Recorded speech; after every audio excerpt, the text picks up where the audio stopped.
All right, so this is something that I just started doing recently. So I'm gonna go ahead and hop in here real quick. Let me close it out on my phone. I was talking to my mother-in-law about how I use ChatGPT, and I was like, at this point, like I kind of know how things should work in my head. So when I have an idea, I just talk to it now. I barely even type. I'm just talking to it. So I just learned that if you use O4, you can talk to it a lot, and it'll actually kind of create your Gen Prompt framework doc with you. So I've been actually using this for a couple of products over the last. I mean, I just learned this maybe 13 to 18 hours ago, and so now that I'm doing this hack weekend where I have from basically Thursday till Sunday to just work as much as I want, which is going to be so much fun. In this regard, I've just been talking to it for a couple of products right now. And this is going to be, this is actually the worst name, the wrong name. Y'all don't know about this product yet, but I've been working on it for a couple of years. And now I'm good enough with building stuff that I think I can probably build it this weekend. Okay. So, I mean, okay, so this is a prompt. So I was just talking about this concept where I created this concept called the newsletter company. I'm not even sure if it's still up.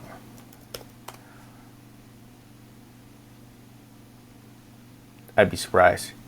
Yeah, I don't even know. I don't even think I own this domain anymore. Anyways, it's called the newsletter company. And hold on, do I not own this domain anymore? That would be a surprise to me. I didn't even know. Let's look at it a little bit. See, it's daytime now. By the time you see me in this same shirt, same hat, same setup, they changed this a bit.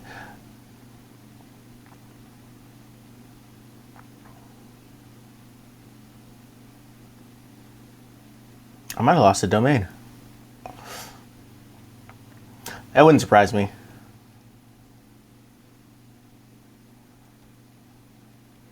That wouldn't surprise me if I had, because I didn't really think I could build it.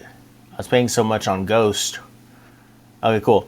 So essentially, like, the newsletter company was just this idea that I had for creating separate newsletters. But the problem was I was trying to use Ghost. Well, first I was trying to use Substack.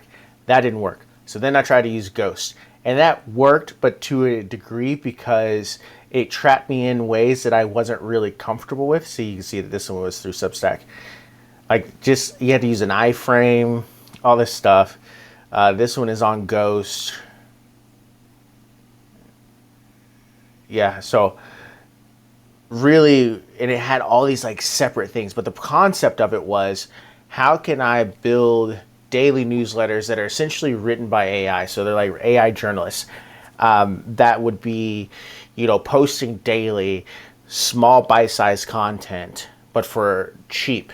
Like, I mean, real cheap. Like, you subscribe to one for, you might subscribe to a daily newsletter that keeps you updated on AI for like $2 a month or something really small, 99 cents a month, something like that. And then over time, what you do is you start to build in essentially what they've done with like streaming, right?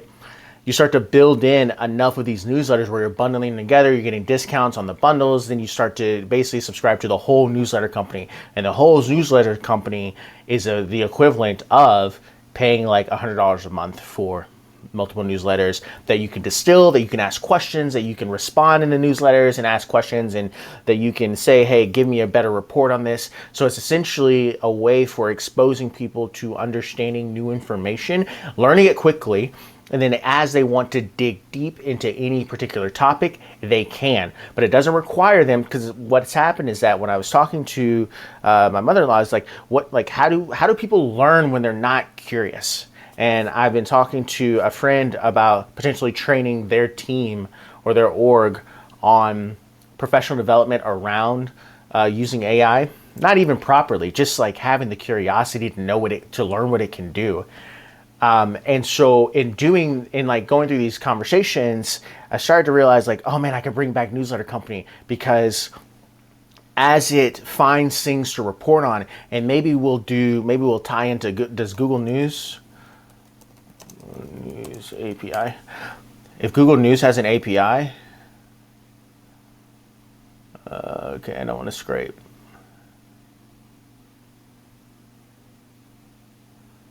Oh, hold on.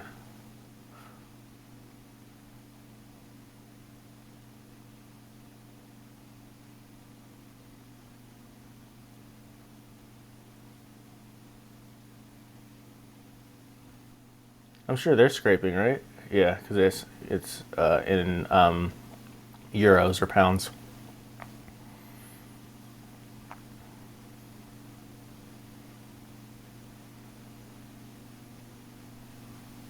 $39 repository.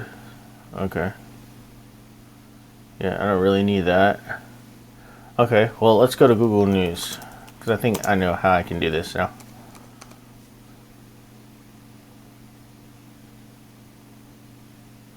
Let's see how this is structured first.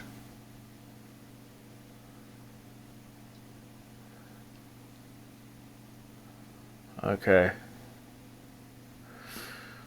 Because here's what I'm thinking. I'm thinking I can probably...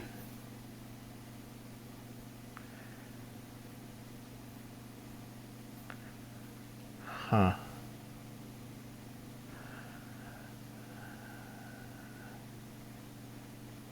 So I'm not... Oh, Lomachenko's out. I don't even watch boxing, but I know that name. I think it's called The Matrix or something. Okay, so I'm not sure how I want to do this, but essentially I want to like give it maybe Google Trends. Like, what about Google Trends? Like, I really want to know what people are searching for so that we can write about it. That's 24 hours. Okay. All right, that's not really that interesting either. Okay, so we got to figure out a way to like come up with the topics, and maybe maybe the readers will suggest topics. That would be fun. And so they'll have topics, and then as they see things that they want to, dig deeper in, needle down on, we'll essentially give them the opportunity to like just respond back to newsletter company and just say like, hey, I have a question about XYZ, like what about da da da, and then it'll trigger like a response that will be sent back to them over email. So it essentially will create not a social experience, but a one-to-one relationship from someone responding back, but a one-to-many relationship, because it's just going to be AI that's going to be writing these articles. And again, they're supposed to be bite-sized. You consume them in a couple of seconds, maybe like 3 minutes. And then they could say like, I want to deep dive on this topic or something like that. Or what about this topic? And then we'll add all of those to the queue to write about. Got it? The Google News was a sidebar.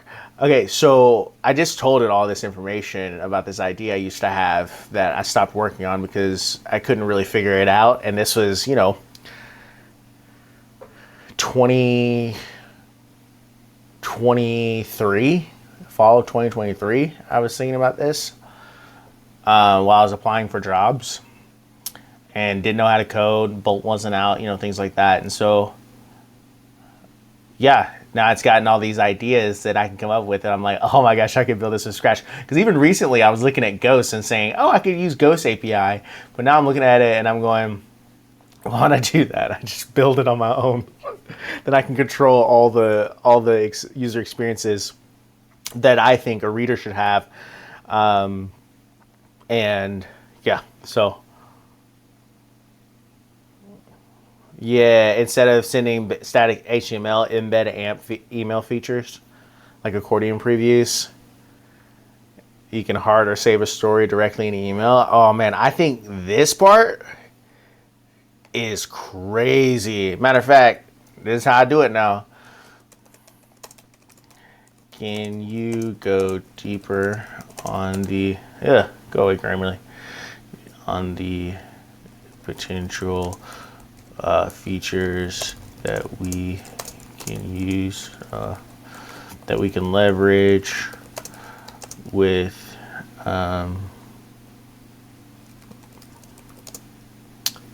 sorry. I don't know, email interactivity. Usually I would talk to it. I made a mistake by, I didn't know how to record this and talk at the same time. So I'm not sure what I'm going to do about that. So I'm not going to use, oh, activity. Come on now. Help me out. So I'm going to use O3 for this because I don't want to use an O4 thing. So essentially I'm asking like, what other features can you come up with? Because I think that's pretty cool if you can build like hearting and sharing like inside of it. I think that could be interesting. See, that's awesome because it also knows that it has to have a fallback HTML if the reader that the person is using does not have AMP.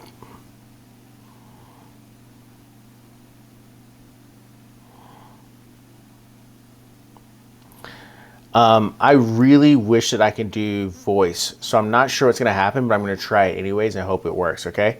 So now I want to add, what was the thing I wanted to do that I thought could be interesting?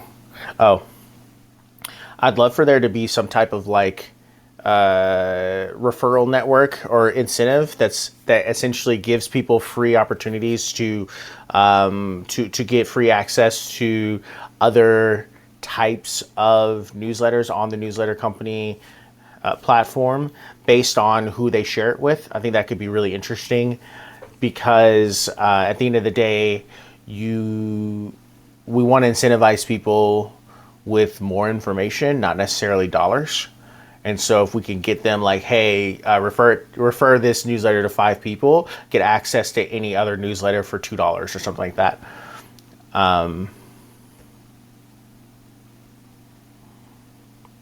Okay, so cool. So it's going to work on that for a little bit. Again, I'm just talking to it. I'm just talking out my features. Turn on O4 Mini. Oh, shoot. I meant O4 Mini High. Yeesh, my bad.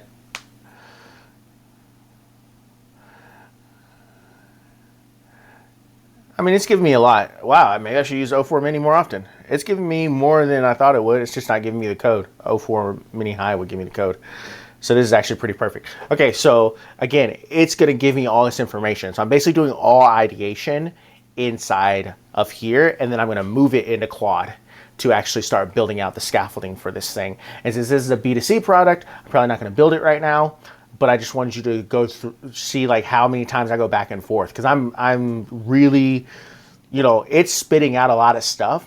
I'm reading it kind of because I'm reading it more for the sake of, okay, if it says something that's completely out of line for what I'm thinking of right now, then I will, then I'll go ahead and challenge it and say, hey, no, we're not going to do that. But right now, like, all these things are fine. So I actually know what I'm going to say next, so I'm waiting for it to finish up. See, it's only on 5.2. Oh, so it is writing code. And I've always told it, like again and again and again, I beat it over the head. Do not give me pseudocode, only write actual production grade code. Now, the point of that is not so that it just gives me code that like works or doesn't work. It's actually to help it start to frame out how its architecture should work.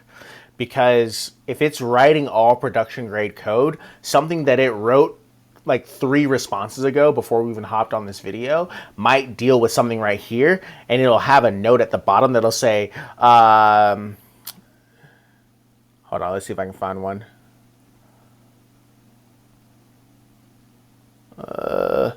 It should be in here. It'll be like an assumption. Well, they'll say, we're assuming that you already set up X or something like that. And I think all those little like small things,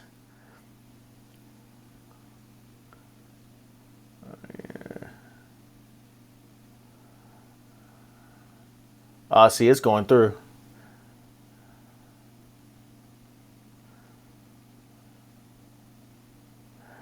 Okay, look, check this out.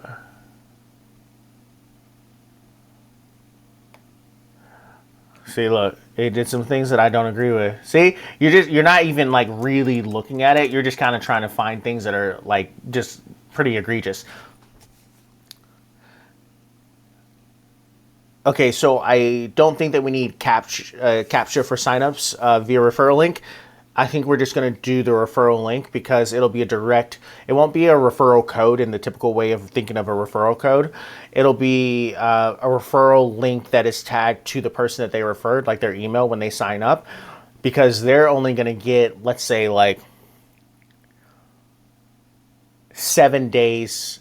No, let's not even do that. Say 3 days free to look through that newsletter that they were referred to, but that does not apply to any other newsletters on the platform. And I think even on top of that, the people who refer them, it's only when they're the person that they referred, when they actually pay a dollar amount, that they get the benefit of getting a free access for a month to any other newsletter that's on our platform. That's only when that happens, when someone actually pays. So we want to make that pretty clear. I think another thing that we want to do is kind of think through how we want to, like you saw referral limits. I don't think that the referral limits should prevent anything. I think what should probably happen is that each referral adds up to a bank. And as they increase the bank, that unlocks a free month of another, not the one that they already paid for, but another newsletter, which hopefully will expose them to more newsletters over time. And so I think maybe the bank should be like the first unlock is you unlock one free newsletter for a month at, let's say, 5 referrals. At 15 referrals, you unlock your second. At 25 referrals, you unlock your third. 50, you unlock your fourth. And 100, you unlock your fifth.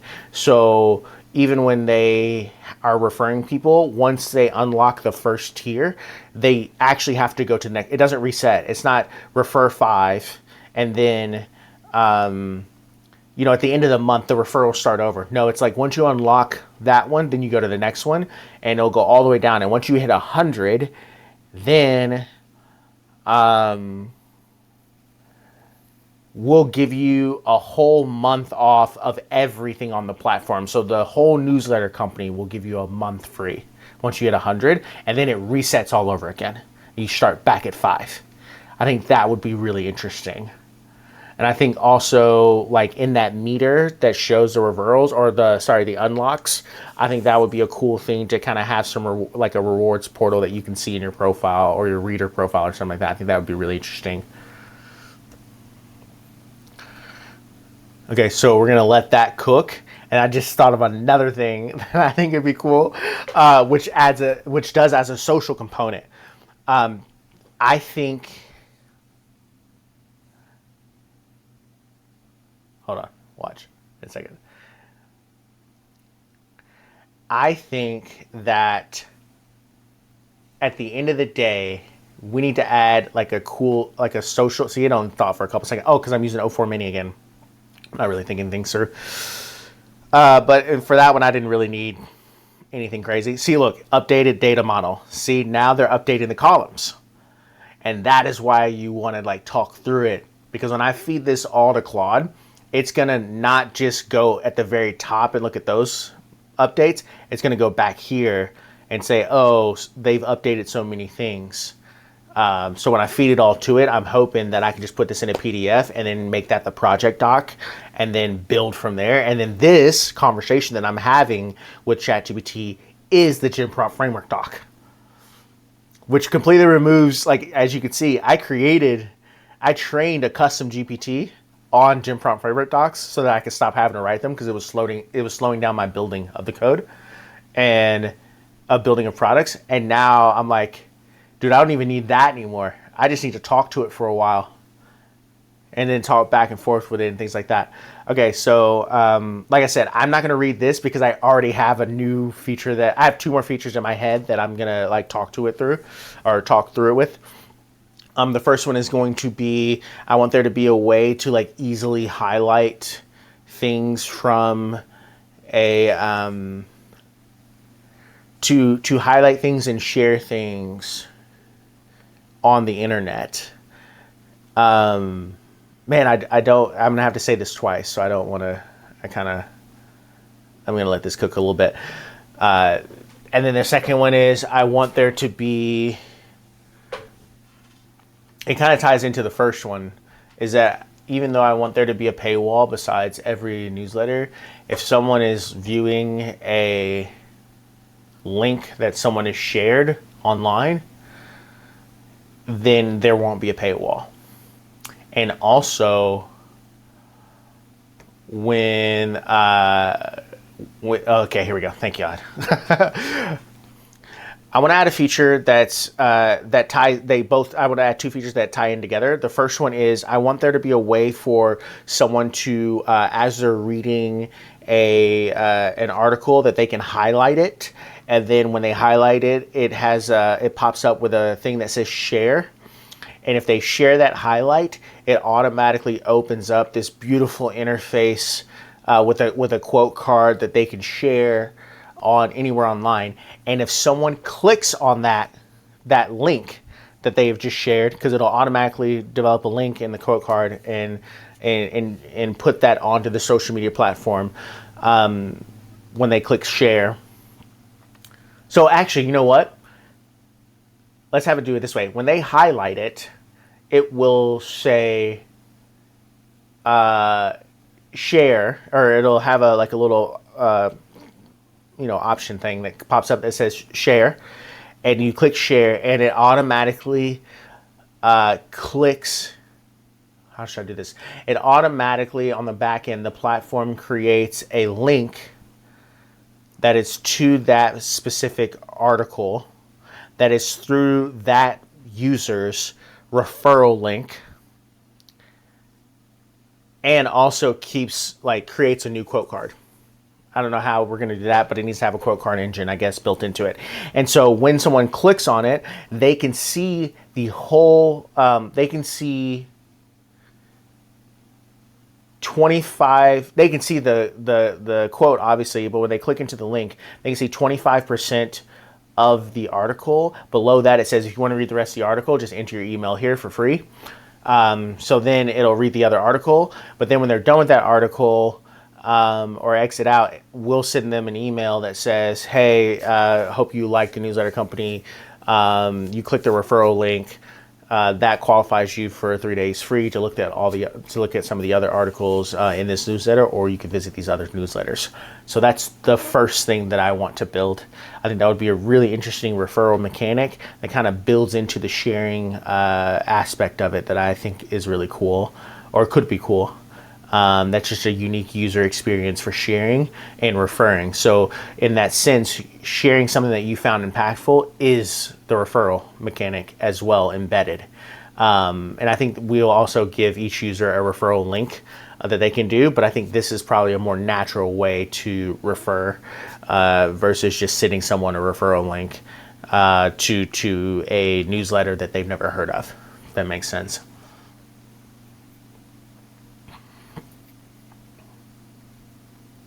Which makes me think of another feature.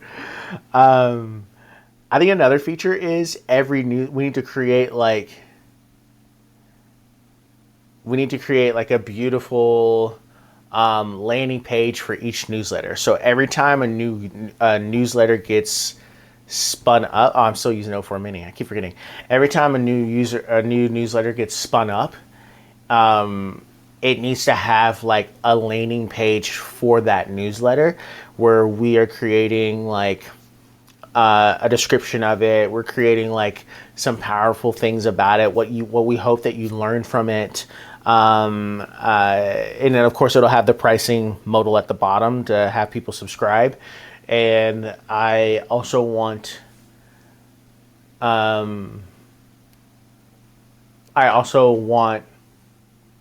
How should I do this?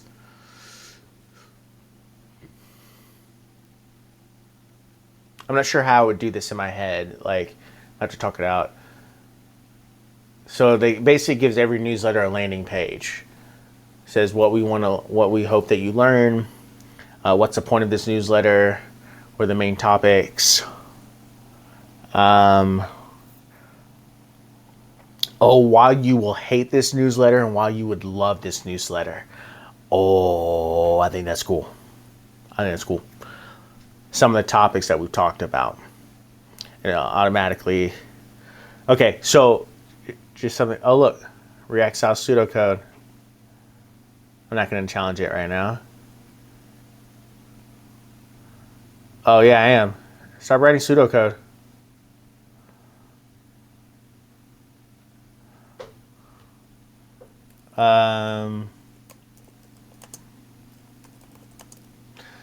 Don't write. Right. Pseudo code. We talked about this before.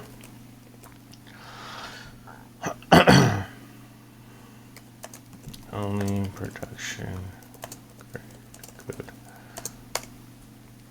Claude's gonna look at this and be like, "What is this code that you just wrote?"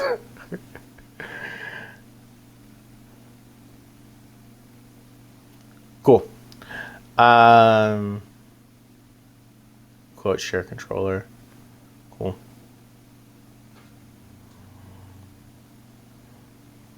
So yeah, I'm going to export this all, like I said, to a PDF. This will be my first time ever doing this, by the way. I'll export it all to a PDF, and then we'll see what's what, and if Claude can take that and like start building out the code for it.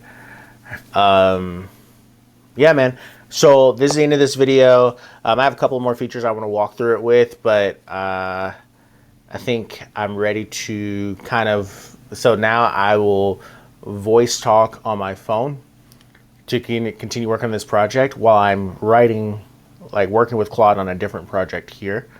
Not really like the best way to think about it, like working with these tools. However, some points, I know kind of what I'm thinking of, and I know that I'm just, for the most part, just working with Claude through a couple of features that I really need done for a completely separate product that's almost ready to go. And so I don't think it requires my undiluted attention to be able to do that. But, well, it's done. Okay, so I'll quickly, so that's quote share. Okay, I'm thinking of two more features for this product. The first one is I would love to have a landing page for each one of the newsletters that gets spun up. And in that landing page, it'll say something like a description. It'll say, the second thing is like what we hope, second part of the paragraph is what we hope that you learn from this newsletter. The third is like some of the things that you might find interesting about this newsletter. And then the fourth part is what we think you'll hate about this newsletter, which I think could be a fun thing that we play with. And then it'll have the pricing, the price for that newsletter that will be integrated with Stripe so that someone can pay really easily and quickly. And in that pricing modal, it'll have a price modal where they can buy like immediately, or they can add it to cart if they want to start building a bundle, which we got to start working on the bundle mechanics too. I think it really should be something like anytime someone bundles more than one newsletter, so 2 or 3 newsletters together, it gives them 30% off the total cost of those newsletters. And then when they go into their user profile after they buy it, you don't unsubscribe from the bundle. You actually have all the newsletters that you're subscribed to listed, and then you just click unsubscribe, which then deletes your subscription from that particular newsletter. So you wouldn't unsubscribe from the whole bundle at the same time. You might subscribe to them as a whole bundle at the same time, but to unsubscribe, it's just like a easy click button. Just click unsubscribe, and then it just removes them as a reader of that newsletter, which stops charging them in Stripe. But I also think that on the other side, like there should be like, yeah, like I said, like there should be a buy now mechanic, buy now pricing modal at the bottom of, or in the pricing modal to become a subscriber. Let's call it the subscription modal. You should have a buy, like subscribe now, and then like add to a bundle buttons that have those two mechanics. And I think that could be interesting. And then on the other side, I think we should make it so that everything that we write is viewable. It should be viewable by Google. We're not trying to get Google to crawl it because it's AI generated, but we still want it to be viewable from Google. However, when someone clicks into it, even though it's viewable and crawlable by the Google crawlers and search engine robot.txt or whatever, when you actually click into it as a user, you can't read the whole thing. It'll have paywall. So maybe you read the title, the subtitle, the description, and the first two paragraphs, and then after that, we'll probably say, hey, you have to pay to subscribe. I think another thing is that if someone is on a referral link where they now see the whole thing, like they clicked into a referral link and now they're looking at a newsletter article, they can see the whole thing once they put in their email and subscribe that way, but they haven't paid yet. I think it should go to the bottom, and then it should show other stories from other newsletters that they might be interested in as well. However, to access those, when they click into it, they shouldn't be able to read anything. It should say, hey, you have to pay. So maybe add this to a bundle. And then that would have that really interesting like mechanic to help people get into bundles. Woo! That was a lot. So I'm definitely gonna make sure I use 04 mini high for that one. That was a lot. I was kind of going off the top a little bit. I wasn't. I mean, the first, like, there were two features that I really wanted to be covered. But that's a lot of information I just gave to it. So I'll let that cook for a while. See y'all. That's just another way of doing the idea maze that I've started doing that I will start doing for every product. I did it for this one, and then I did it yesterday for the carry product you can see over there. Yeah, I can't wait. I'm working on Diasona. I'm working on a CRM idea of like a living CRM, like the CRM to end all CRMs that builds and destroys things as users need it. Because I've been on Reddit and was seeing a bunch of people asking about CRMs, and I was like, why are y'all asking about CRMs? I could just build it custom. And then I realized, oh my gosh, there just needs to be a CRM that adjusts. And I know that I think there's a CRM called Clay, another one called Attentive or something like that. I can't remember off the top of my head, or Attio maybe, where it's like, oh, you can modulate your CRM like crazy. But just like with Notion, people don't want to use their CRMs that way. They just want to be like, hey, can you add cold emails to my CRM? And it does it. Hey, can you add call notes for my CRM? Okay. Hey, can you add a voice agent to my CRM? All right, cool. Hey, can you add deal flow and deal management that automates follow-ups in my CRM? Okay, cool. Like, hey, can you change the deal flow and deal automation so that it follows up after 7 days instead of 3 days for this particular pipeline, but for this other pipeline, we call them with our voice agent within 12 minutes of them actually, okay, cool, builds all that out. And so it's a completely almost amorphous, organic, living CRM that they can talk to and create and destroy features as needed, which is highly technical. But, now I'm just kind of exploring ideas at this point as I'm considering like hacking out. Because, I mean, as you can see, I have a lot of different products that need to go out in the next few days. So right now I'm just kind of hacking, getting some ideas out so that I can focus on the building side rather than focusing on the ideas that I have. Long-winded, but hopefully informative.